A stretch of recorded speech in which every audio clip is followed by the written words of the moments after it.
samahan niyo ako magluto ng binagoongan baboy. Ayan. Ito yung baboy. Ang ginamit ko dyan is the pork belly. Ayan. That is just 1 kilo. Tapos, alamang,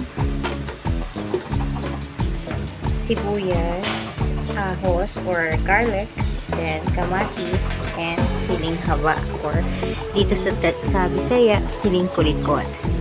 Ayan. Kailangan lutuin natin tong ating hindi ko siya linagyan ng asin ha.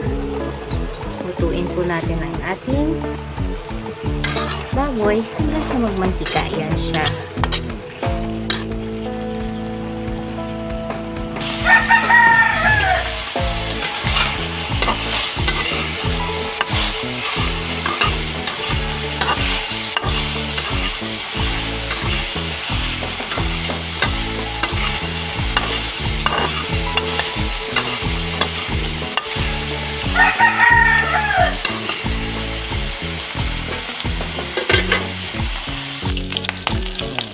Ayan, pag medyo mapula-pula na siya, set aside na po natin yan siya.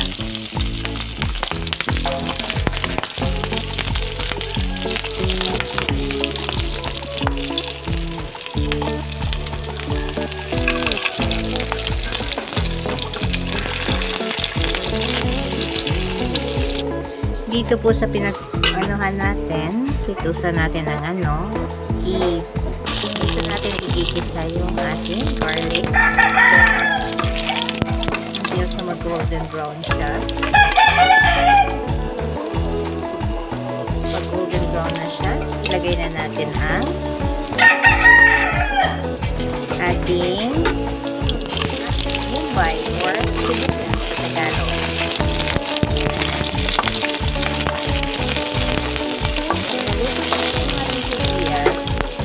Ilagay na rin natin ang ating kamatis.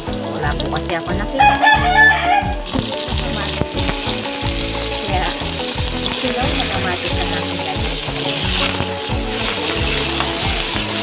Hanggang sa malito po ang kamatis.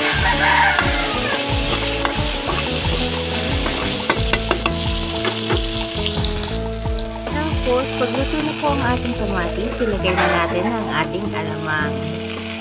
Sa kutsara lang guys ha. At konti lang naman po ang ating lulutuin para sa panihapon lang po namin ng pamilya. Ayan. Lutuin po natin ang maigi ang ating alamang.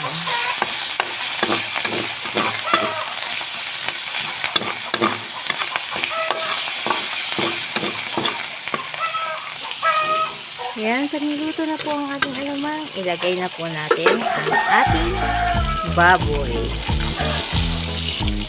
Linagay ko na rin po pala ang siling tagas.